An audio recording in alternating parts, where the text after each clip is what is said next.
Andhra Pradesh PCC అధ్యక్షురాలు YS Sharmila Kadapa నుంచి పోటీ చేయాలని నిర్ణయం తీసుకున్నారు. కడప పార్లమెంట్కి పోటీ చేయాలి. అయితే ఏఐసిసి సూచన లేకపోతే ఆదేశం వరకు వెయిట్ చేస్తానని చెప్పారు. ఈరోజు కడప జిల్లాకు సంబంధించిన కొంతమంది కాంగ్రెస్ నాయకులతో భేటీ అయ్యారు. తాను కడప నుంచి పోటీ చేయాలని సిద్ధంగా ఉన్నానని, అధినాయకత్వం ఆదేశాలు రాగానే మరింత స్పష్టసిస్తానని చెప్పి ఆమె చెప్పారు. అదేవిధంగా జిల్లా నాయకుల అభిప్రాయాలు తెలుసుకున్నారు. దాదాపు 2 hours పాటు మీటింగ్ జరిగింది. వాసిరెడ్డి పద్మ గారు, షర్మిల కడపలో పార్లమెంటు సభ్యురాలుగా పోటీ చేస్తున్నారు. కడప చుట్టూనే గత 3-4 సంవత్సరాలుగా రాజకీయం జరుగుతుంది. వైఎస్ వివేక మర్డర్, అవినాష్ దాంట్లో ప్రధాన నిందితుడని, ఆయన్ని అరెస్టు, ఎంక్వైరీలు, సిబిఐ ఎంక్వైరీలు కడప చుట్టూ జరుగుతుంది. ఈ చుట్టూ జరుగుతున్న ఈ రాజకీయంలో ఇప్పుడు ట్విస్ట్ ఏంటంటే షర్మిల కడప నుంచి పార్లమెంటుకు పోటీ చేయటం. సో షర్మిల ఈరోజు ఏమన్నారు ఒకసారి విందాం, తర్వాత మీతో మాట్లాడతాం. షర్మిల వ్యాఖ్యలు విందాం. కాంగ్రెస్ పార్టీ ఆదేశిస్తే నేనైనా, రఘువీరారెడ్డి అంకుల్ అయినా, పల్లంరాజు గారైనా ఎవరైనా పోటీకి సిద్ధం కావాల్సిందే. సో మీరు పోటీకి సిద్ధమే? కాంగ్రెస్ పార్టీ ఆదేశిస్తే ఎవరైనా పోటీకి సిద్ధమే. మాలో కాంగ్రెస్ పార్టీ కుటుంబంలో ఉన్న ఎవరైనా సిద్ధమే. కడప నుంచి పోటీ కూడా సిద్ధమని తర్వాత చెప్పారులేండి. చెప్పండి పద్మ గారు.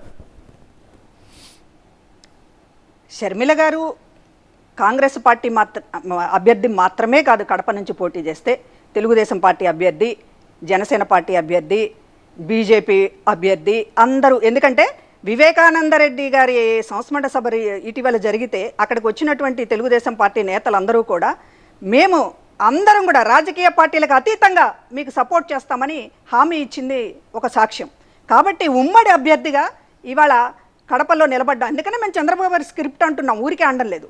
ఇవాళ జనరల్గా ఒక కాంగ్రెస్ పార్టీ, సరే మస్తాన్ వలీ గారు ఆయన సహజంగా కాంగ్రెస్ పార్టీ దీన్ని ఆ బ్లడ్ నుంచి వచ్చినటువంటి బీజేపీ గురించి మాట్లాడుతున్నారు తప్ప, ఆ పార్టీ అధ్యక్షురాలు బీజేపీకి సంబంధించినటువంటి ఫస్ట్ సభలో కన్స్ట్రక్టివ్గా బీజేపీ రాష్ట్రానికి ఏం చేసింది అనేది మాట్లాడిన తర్వాత చంద్రబాబు గారి స్క్రిప్ట్ పంపించి చిచి బీజేపీతో మాట్లాడితే మనకేం ఒరుగుతుంది అనుకుని ఆయన స్క్రిప్ట్ పంపించడం వల్ల పూర్తిగా వ్యక్తిగతంగా మారిపోయింది. ప్రతి సభలో ఫస్ట్ బీజేపీని టార్గెట్ చేసుకుని మాట్లాడినటువంటి షర్మిల ఆ తర్వాత జగన్మోహన్ రెడ్డి తప్ప మరొకటి టార్గెట్ లేకుండా సభలు జరగడం వల్లనే ఈ రోజున చంద్రబాబు గారి స్క్రిప్ట్ అనేటటువంటిది ప్రజలు అర్థం చేసుకున్నది, మేము అర్థం చేసుకున్నది కాదు. మాకు ముందే అర్థమైంది చంద్రబాబు నాయుడు గారి స్క్రిప్ట్ అనేటటువంటిది ఈ రోజున బీజేపీ టార్గెట్ కాదు, బీజేపీ టార్గెట్ కాదు. మాటలే కదా అనువదించండి. నేనే కొత్తగా తీసుకురావడం కదా. అందరం సపోర్ట్ చేస్తామని అన్నారా లేదా?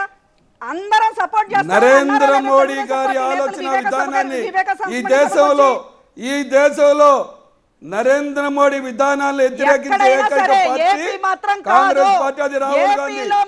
వ్యాపార భాగస్వాములు మీరు, వ్యాపార భాగస్వాములు మీరు, రాజకీయ భాగస్వాములు చంద్రబాబు నాయుడు. మీరు మాట్లాడతారు. ఎప్పుడైనా ఒక్క మాట మీరు మాట్లాడరు. మీరు ఎట్లా అవుతారు?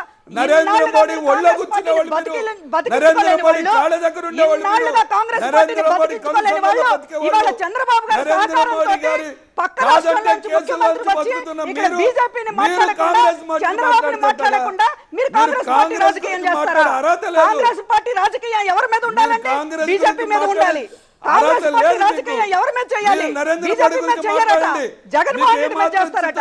బీజేపీతో చంద్రబాబు నాయుడు మీద, పవన్ కళ్యాణ్ మీద కాంగ్రెస్ పార్టీ రాజకీయం మస్తాన్ వలీ గారు, పద్మ గారు పాయింట్ రైజ్ చేశారు. వినండి. మస్తాన్ వలీ గారు పద్మ గారు పాయింట్ రైజ్ చేశారు.